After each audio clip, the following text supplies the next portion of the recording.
Hello, everyone. Today is Monday, December the 11th. I'm Ryan Hill. I'm John Galantis. And you're listening to Clearview Today with Dr.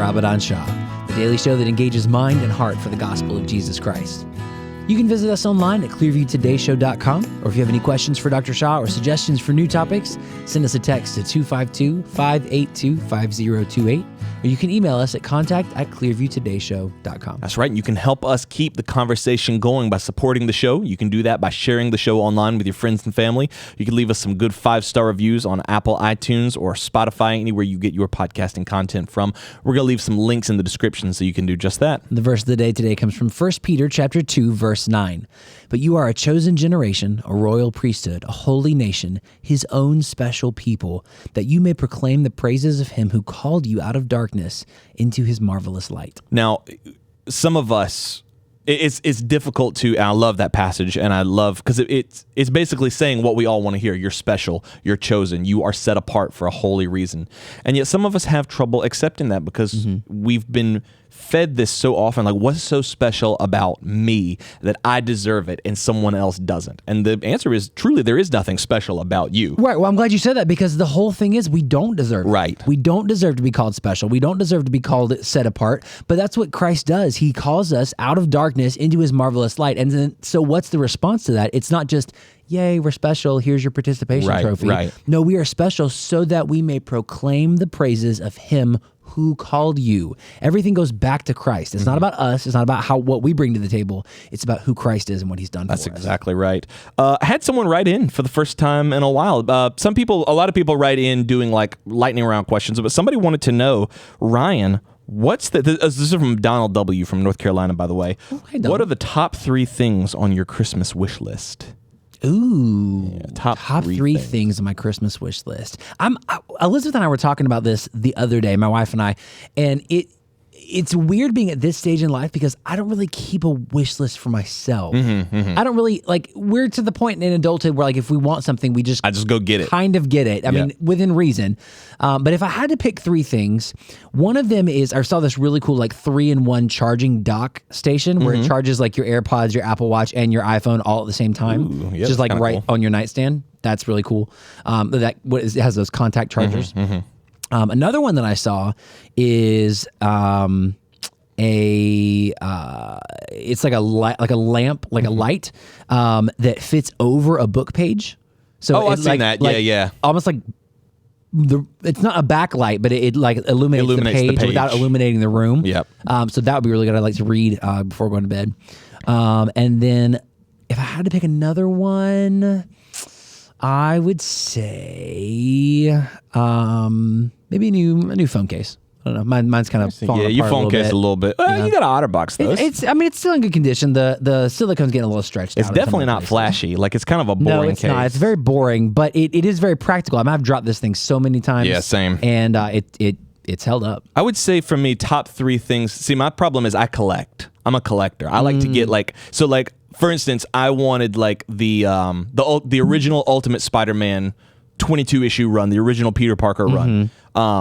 But so I want the whole set. Right. I don't want a couple of issues. So like for Christmas, I'm like, I want the entire set. That's like thousands of dollars for comic books. Can't do that. It's obviously not good. So it's difficult because this year I'm trying to collect the complete Agatha Christie, like Hercule Poirot complete set, which is like 38 books. Now, each one's only like $10, but still, it's like 38 different books. So I'm trying to finagle it where I'm like sending a couple of them to Ellie, a couple of them to my sister, a couple of them to my mom, a couple of them to David, and it's just... I'm getting several links now as we're speaking. Yeah, actually, I was going to talk to you about that because you actually ended up getting way more. I sent you like 10. Amazing. Yeah, and they're only like $10 each, so that's only 100. So I could probably double that, and I think you would still be in budget for me. You think so? Yeah, I think so. And then... I would be in budget for you. Have you set my Christmas budget for you? I have not actually gotten anything for you this year. Unfortunately, things were kind of tight due to the... No, what I'm saying is like you have set of my allotted spending for you. Yes, I have to buy for you. Yes.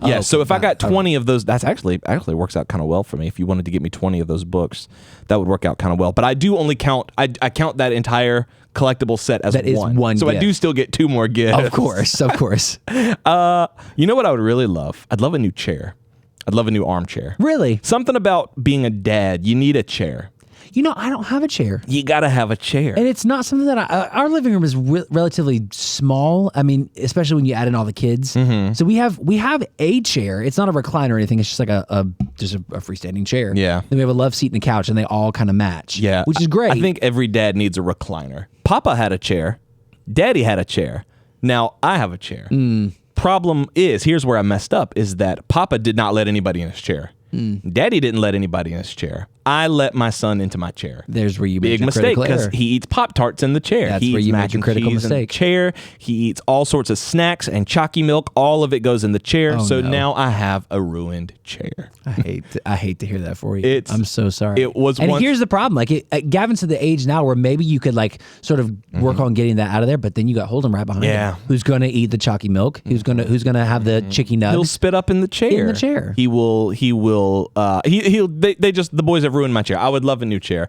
And then the third thing, because I am so humble, I think I'll just bow out. The complete Agatha Christie, a new chair, and I think I'm good. And that's it. I think I'm and good. just a nice slice of humble pie. A nice slice of just life. Just life. That's always the Slice Christian. of life. Listen, all I want is my Lord and Savior Jesus Christ for Amen. Christmas. That's all I want is just His salvation. I'm like, all right. All right. You made me bud. look like a bad Christian. Yeah. Thanks for that. Appreciate that so much. We actually have a special guest on the show. Yes, that's today. true. That's so we're true. gonna go grab Dr. Shah and our special guest, and I'm interested to know what they would like for their top 3 Christmas gifts. One of our guests is heavily involved in politics, so I'm going to guess an election seat. I think That would be if I could gift to you that win- for Christmas, to win that'd the be pretty election, that impressive. probably would be what he would want for That would be Christmas. pretty impressive. Write in and let us know what your top 3 gifts that you're looking for this Christmas are. 252-582-5028, or you can visit us online at clearviewtodayshow.com. Stay tuned. We'll be right back. Hey everyone, my name's Ellie, And I'm David. and we want to take a minute and let you know how we can actually serve you as you're listening to Clearview Today. The Bible paints an extraordinary picture of who we are as a church body. The mission of Clearview Church is to lead all people into a life-changing, ever-growing relationship with Jesus Christ. A huge part of leading people is praying for them. A big reason that Christians have unanswered prayers in their life is because they're not praying. You know, 1 John 5:15 says, "And if we know that he hears us, whatever we ask, we know that we have the petitions that we have asked of him." If you're listening to the Clearview Today show, we want to know how we can pray for you as well. There's a number of ways that you can get in touch with us at Clearview and share your prayer request, but the best way is by texting us at 252-582-5028. You can also send us an email at prayer@clearviewbc.org, or you can download the Clearview app on iTunes or Google Play.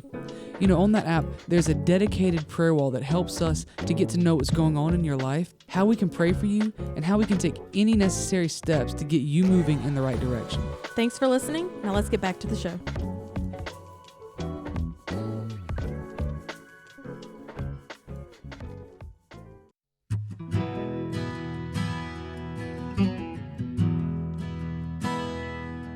Welcome back to Clearview Today with Dr. Abadan Shah, the daily show that engages mind and heart for the gospel of Jesus Christ. You can visit us online at clearviewtodayshow.com, or if you have any questions or suggestions for future topics, send us a text to 252-582-5028. That's right, and we are here on this glorious Monday morning with Dr. Abadan Shah, who is a PhD in New Testament textual criticism, professor at Carolina University, author, full-time pastor, host of today's show, Snazzy Dresser. Look, we all look kind of good today. Snazzy dresser. I was kind of saying, you look good too. Thank you very much. You do as well. Mr. Whatley, you look pretty good as well. We've got a really special guest in the studio with us today. I think I just want to say, man, if we had an award for snazziest dresser, I would just give it to all 4 of us. I Just think we all just look- 4-way tie. If you had to say who looks the best out of all of us, who do you think? John. There you go. Just give my it to John. There you go. Nah, he was like- John, just give it to him. he knows what he wants. There you go. So he doesn't dress up usually. So when he dresses up, you give it to It him. makes That's it makes You a big just impact. automatic, There you default go. to get the award. You encourage behavior you want to see That's right. repeated. That's right.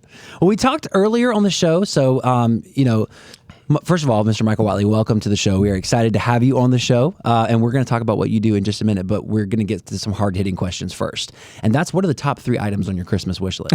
That's the hard-hitting question. Those are the hard-hitting questions. That's what people want to know. It's the season. You know, That's I was right. telling my wife was giving me a hard time a couple of weeks ago about not being overly festive. And so I said, all right, you know what? This is going to be the most festive Christmas ever. There you go. That's what this guy likes. So, which is nice. You know, I have a thing. I have a daughter who is a senior in high school, and so I think we're on year 7, maybe 8 now. Of every day, I send her a song. And, Nice. So we kind of cut that in there. And after 2 or 3 years, it was hard because I wanted no repeats. And she finally said, you can repeat, but not within a year. So we have been doing a lot of Christmas songs lately over the last week, which elicits an eye roll. But I was like, nope, most festive Christmas ever is what we're going to have this year. Well, if you're getting an eye roll from a teenager, you're doing it right. Absolutely There you right. go. Absolutely right. And it's so funny because when you're a kid, you have the gift list. I want this. I want a That's car. I right. want a That's truck. right. I want whatever. And now it really goes back to being that hokey dad with 2 kids in college and 1 at home. I just want to be home. I Yeah, just wanna be exactly. I just want to be at the Very house, well. man. I want to be in my look PJs. at the mileage on my truck, and, Yep. we're running between 70,000-80,000 miles a year with Wow. the party stuff. It's like can I just be home and kind of give it a break? Wow. That would be nice. Dr. Shaw, Toward what the are top of the your Christmas. top 3? I'll steal that Same one. thing? That's a very good. And you know how busy this year has been for us. We've had so much going on, travel, everything. So I would love that just sit back, relax, have the family that is able to come and just chill, nothing else. So And, PJs, coffee, and Christmas, and the kids. I can take that. There you go. Yeah. That's a good Christmas. That's a good Christmas, Christmas. you can take or leave, but the coffee, and Bonanza on TV. There you go. There you now go. we're good. Now we're set. Perfect. Fall asleep in front of the TV and then don't let none of the kids That's like change a it. Thomas Exactly. Kincaid painting There you right go. there. I like that. I love it. Well, we've already said it, but Mr. Michael Whatley, welcome to the show. We are excited to have you here. For the benefit of our listening audience, they may have heard your name and they're like, I don't know who this person is. Please tell us what it is that you do, and what we're going to be talking about today. Sure. Well, look, I think I basically have 2 jobs at this point. I'm the chair of the North Carolina Republican Party, and I'm also the general counsel for the RNC. And so spend a lot of time trying to figure out, how to win elections, things along those lines. But my background, where I came from, including 2 religion degrees, one from Wake Forest, one from Notre Dame, have spent a lot of time, particularly in the political realm, trying to figure out how do we get more men and women of faith in the public square. Wow. And that really is something that's just a personal mission of mine, and it's a really big deal. And I'm a treasurer at my church, have been on the vestry and a senior warden before, and the faith side of me is what really drives me within this political realm, and I don't see how you can have one without the other, frankly. So we're spending a lot of time here and around the country working with folks to make sure that we're bringing not just candidates, but the right candidates in to the political space. Amen. And it's an honor to be able to sit here with you men, because I know the 2 of you share very similar goals. I know Dr. Shah, as a pastor yourself, it's really important that you see your church members and your church body involved out in public, not just come to church and consume. Absolutely. Our viewers, our listeners know that we believe in the cultural mandate. Our job is not just to stay within the 4 walls of the church, but to influence the culture. And this is not something that has been superimposed on Christianity or Bible by some, nationalist. This is the mandate Christ has given to us, to be the salt and the light. Right. That's right. To flavor the culture, to shed light in the world, and to make the world a better place through our life, through our examples, and through our walk with Jesus Christ. So that's just the natural Christian life. I don't think it's something we have made up or just something brand new concept we're bringing. This is how it should be. That's right. And throughout the history of Christianity, everywhere Christians went, they transformed the culture. They changed the culture for the better, whether it's in Rome or in America, or Europe. This has been the normal Christian life. You've said something in the past that has really impacted me, given your perspective as someone who didn't grow up here but came here later, that you can tell when you visit a country and it's been founded on Judeo-Christian values. Yeah. It's been founded on biblical values. Right. Because growing up here, that's something that I've taken for granted. We look at the world, we look at culture, and we're like, oh gosh, we've gotten so far away from God. But to hear you say, yes, we need to course correct, but you can tell the difference in a country that's founded upon biblical values. That's right. Growing up in India, and then coming here, very quickly you can tell, oh no, this is different. I'm not saying morally that we are superior or any of that things, because we have our problems, we have our sin, we have to repent before God. Right. But the foundation is Judeo-Christian, and I believe it's still there, which enables us and grants us the freedom that we have right now to sit with you and talk about these things. That's right. In other places, other parts of the world, very quickly you'll be censored, very quickly, and unfortunately that's where we're headed unless we do what you're trying to do, which is to bring men and women of faith into the marketplace, into the political realm. Yeah, you have to do it, and I think, there's a saying in politics, if you're not at the table, you're on the menu, right? I like that. That's good. Hang on. But You're not at when the I look table. at it, the Constitution in the United States guarantees us freedom of religion, not freedom from religion. Right. That's And I think it is very important that we look to have faith leaders who are going to engage. We're very fortunate here in North Carolina. We've got a Chief Justice of the Supreme Court with Paul Newby, who's a man of tremendous faith. That's our right. Lieutenant Governor Mark Robinson, Senator Ted Budd. Dan Bishop, who is running for Attorney General and is in the House. Our congressional delegation, every single one of them. And so that really matters. But it really is more important for you, for me, for everybody in our communities. What is our city council like? What is our county commission like? We spend as a state 54% of our state budget on K through 12 public education, right? Who are the people on the county school board that are making decisions on how they're going to be able to spend That's their right. money? It really, truly matters, and I've worked on thousands of campaigns over the last 40 years, and I will tell you this, I have worked with good people, I've worked with not so good people, but I've never seen anyone who became a more moral person after they got elected, right?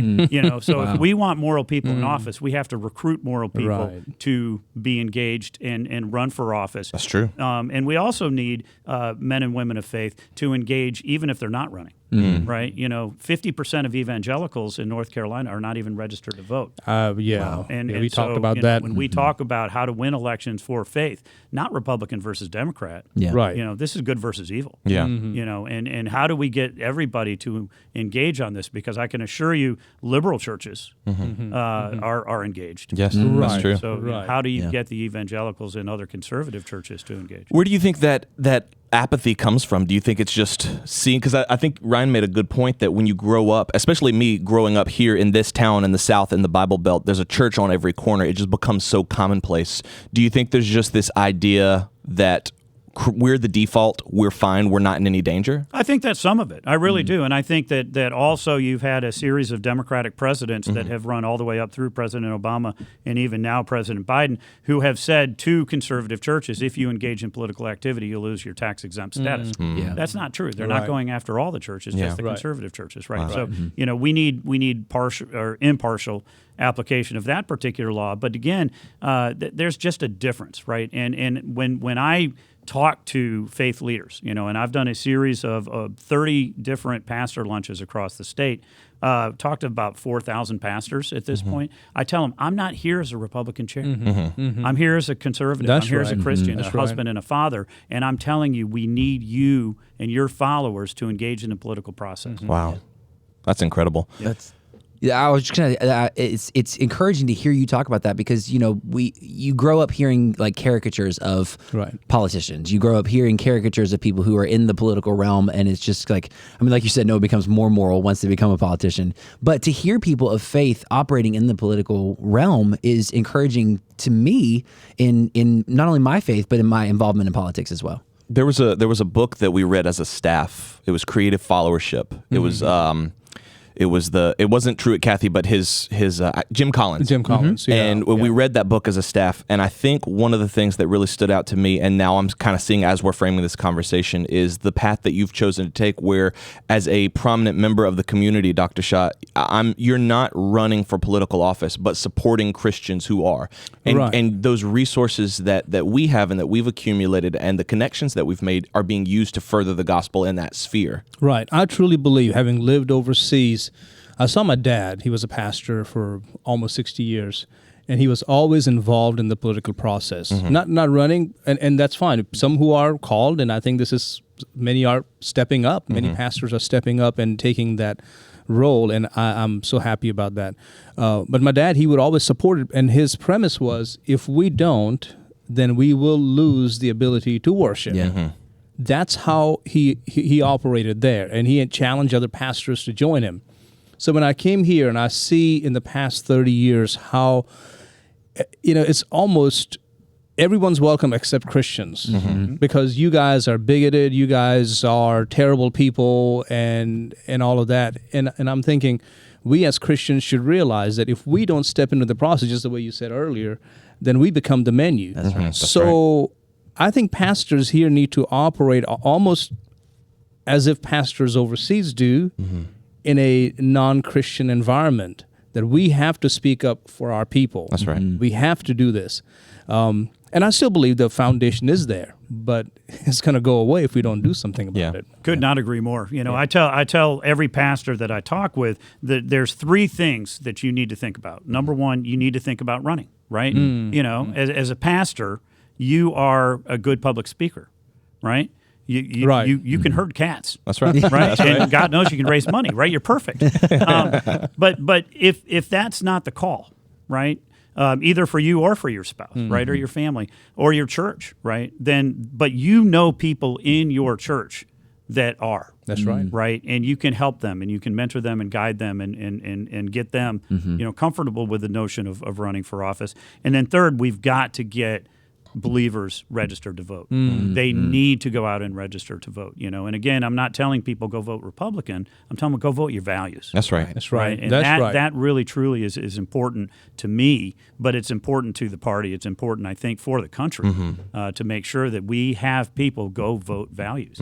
We often hear, politics is dirty and all politicians are this and that. And I understand what they're saying, and I know that can happen, but then make it better. Right. Yeah.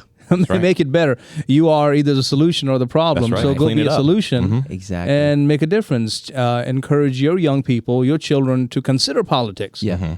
Consider ministry, but also consider politics. That's right. Maybe they'll make a bigger impact. Yeah. And I think it's great that, in North Carolina, we had 13 freshman members of the state house this year. 3 of them were pastors. Right. Wow. And I love the fact that in Raleigh, every Wednesday, every Monday, there are prayer breakfasts, That's right. and awesome. conversations. And up in Washington, D.C. at Congress, there are prayer breakfasts that take place. You can absolutely walk the walk, not That's just right. talk the That's talk right. That's right. when it comes to practicing your values while you serve. And that service really, I think, is such a great word, right? Because you have to serve your community, but you have to serve all your community. Amen. That's right. And so there are opportunities for men and women of faith to get elected and be able to continue to be very faithful with Amen. it. Amen. And that's been really neat. Nice. As the chair, to be able to work with folks and have those conversations and bring them along. That's really cool. Later on in the week, we're going to have Dr. Gary Miller on the show. We're going to have David Lane on this Friday. And I want to pose this question to both of them, but I thought it would be kind of cool to pose it to you guys as well. I feel like, and I think a lot of people listening to this show would agree that and when I say we, I mean Christians, have been playing defense for so long, we've almost forgotten how to play offense. What does it look like when a Christian in America plays offense? I think it really is a proactive conversation, first and foremost, about what do we need to get done, right? And then how do we do it, right? And so, when you look at where we are in the world right now, 3 years ago, Russia was in check, China was in check, Iran was in check, right? Right now, Iran through its proxies is in Israel, Yep. Russia is in Ukraine, China is licking its lips over Taiwan, but there's not just political ramifications for that, not just national security ramifications for that.